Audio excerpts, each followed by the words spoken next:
Nikea, dia sediakan tempat, ya. Konstantin disediakan di kota Nikea. Nah, di awal-awalnya Kaisar Konstantin ini menulis surat, kalau ini benar. Untuk awalnya bukan kepada Athanasius dan Arius, Bapak Pendeta dan Bapak Valen, tapi kepada Patriark Alexander yang menjadi uskup Alexandria. Dia mengirim surat kepada mereka berdua, karena mereka berdua yang pertama berseteru, Bapak-Bapak. Makanya tadi konsilinya itu bukan 325 yang pertama, tapi 321. Nah, dikirimlah surat kepada dua orang ini, yang satu uskup, yang satu pastor. Surat tersebut berisi apa? Ajakan untuk menyelesaikan masalah supaya diadakan konsili ekumenis. Bukan ajakan Konstantin supaya mengikuti ajarannya Konstantin. Tapi dia mengajak kedua belah pihak yang berseteru karena di dalam wilayahnya, kerajaannya, supaya mengadakan yang namanya konsili ekumenis.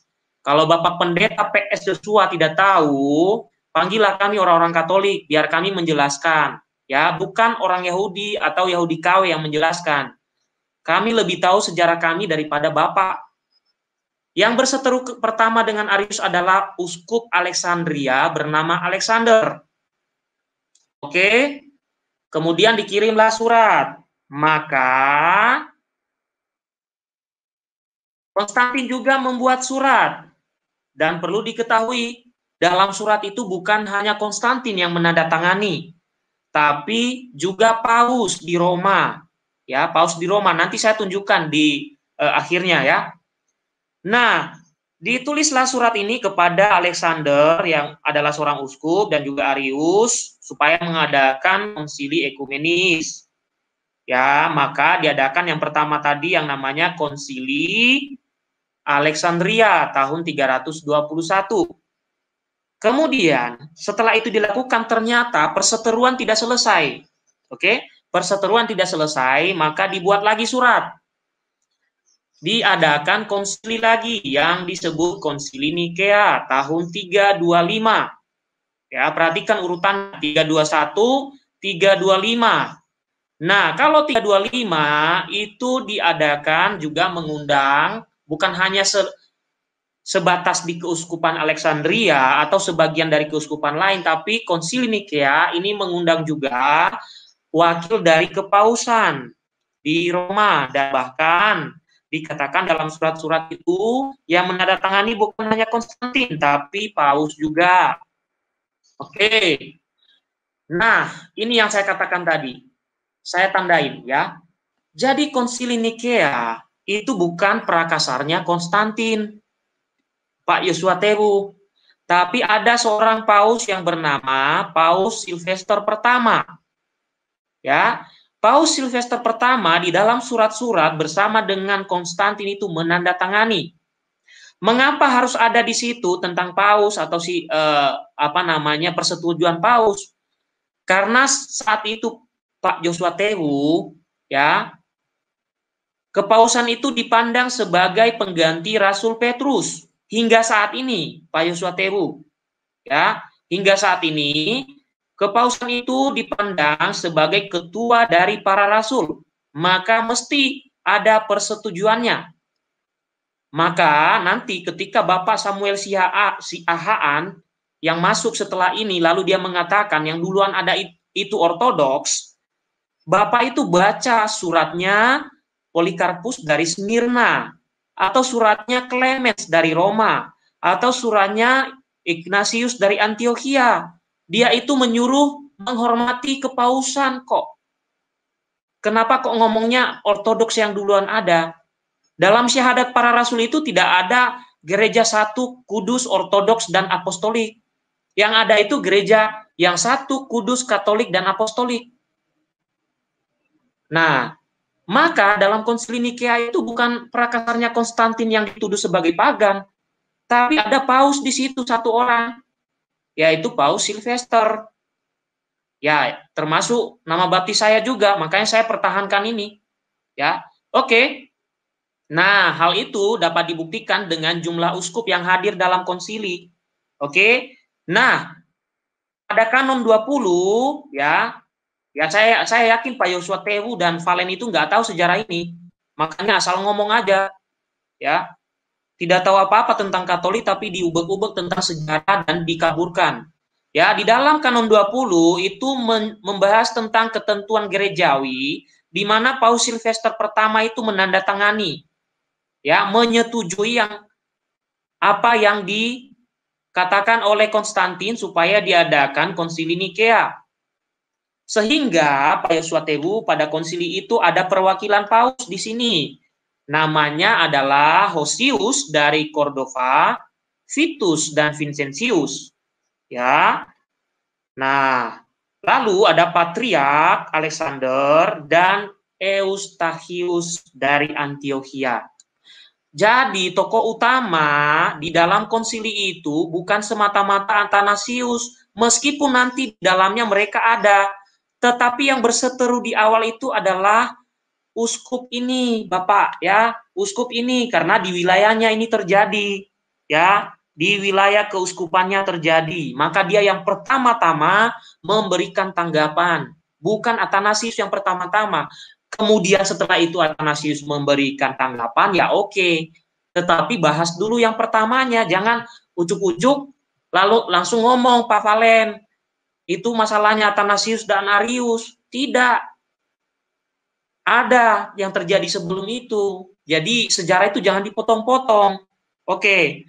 Nah, di sini yang saya katakan tadi, Kaisar Konstantin bertindak sebagai apa? Sebagai tuan rumah di Nikea, menghadiri 300 orang uskup. Ya, oke.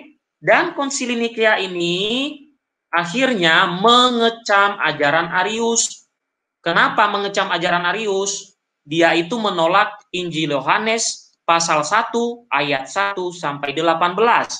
Kalau Bapak Yosua Tewu menolak Injil itu ya, saya yakin makanya Bapak Yosua Tewu meyakini oneness. Karena tidak percaya bahwa firman Allah keluar dari Allah berwujud manusia bernama Yesus. Dan pribadinya Yesus, bukan Allah yang turun, tapi firman-Nya. Nah, mungkin di ajaran Bapak, ajarannya adalah Allah itu sendiri yang turun. Tetapi Injil mengatakan, Injil Yohanes 1, 1-3, firman itu bersama-sama dengan Allah, dan firman itu adalah Allah, dan firman itu keluar dari Allah. Lalu dia berwujud apa? Dia berwujud manusia. Atau kata-kata tingginya nuzul, ya, nuzul dari Allah lalu menjadi manusia. Pribadi Yesus itu ya bukan pribadi Allah. Pribadi Yesus itu yang manusia di Nazaret itu. Tetapi hakikatnya, substansinya ilahi. Nah, ini saya tidak perpanjang karena ini membahas oneness ini. Tetapi saya lanjutkan soal ini, ya. Nah, di sini sudah jelas, ya. Di sini sudah jelas tidak ada terkait dengan Athanasius di awal-awal, Bapak-bapak. Yang di awal-awal terkait itu adalah Uskup Alexander dengan Arius. Di kemudian hari, setelah diadakan konsili-konsili ini, maka Athanasius menanggapi atau Athanasius membuat pernyataan. Oke. Nah, dalam konsili Nikea itu dibuatlah yang namanya syahadat para rasul. Oke. Mungkin Bapak bertanya, syahadat para rasul ini sebenarnya dikarang-karang atau tidak? Saya tadi sudah katakan, Bapak-bapak itu tidak membaca tulisannya Santo Clemens dari Roma yang menjadi paus pada abad pertama antara tahun 88 sampai 99. Dan ketika dia menjadi paus, Rasul Yohanes masih hidup. Juga bapak-bapak ini tidak membaca tulisan Santo Ignatius dari Antioquia yang hidup tahun 50-an. Dan juga Santo Polikarpus, murid Rasul Yohanes. Mengapa? Di dalam tulisan mereka ada terkandung tentang Tritunggal. Akan menjadi aneh kalau para rasul yang masih hidup saat itu, lalu Ignatius dari Antioquia, Polikarpus, dan Santo Clemens itu membuat ajaran Tritunggal dalam tulisan mereka, akan menjadi aneh kenapa mereka, rasul-rasul yang masih hidup, termasuk Petrus, termasuk Rasul Paulus, termasuk Rasul Yohanes, mengapa mereka tidak mengoreksi? Atau tidak ada catatan yang mengatakan, kamu sesat. Ya, kamu salah. Nah, tidak ada datanya. Mengapa data Arius ada, tapi kok data-data yang lain itu tidak ada? Sudah jelas kan? Kenapa Arius ditentang? Karena nyata-nyatanya orang-orang yang masih jadi saksi mata itu masih hidup. Ya, masih hidup sebagian murid-murid mereka. Loh, Santo Clemens dalam suratnya dia menulis tentang Tritunggal kok. Dia menjadi paus tahun 88 sampai 99. Santo Polikarpus juga, Uskup Smyrna, juga dalam tulisannya yang dikirim kepada umat di Smyrna, dan juga yang dikirim kepada umat di Roma, dan ketika dia ke Roma tahun 54, untuk meminta persetujuan paus terkait perayaan Paskah yang berbeda tanggalnya karena pemakaian kalender. Lah kenapa tidak ada yang protes, Pak Yosua Tewu? Mereka ketemu para rasul masih, tapi ada Tritunggal di dalamnya yang mereka ajarkan. Kok tidak ada yang protes? Kan aneh, ya kan? Aneh. Oke, saya lanjutkan apa yang mereka sebutkan terkait tadi Konsili Nikea saya sudah singgung. Jadi pertama-tama bukan prakarsanya Athanasius untuk membuat Tritunggal, bukan.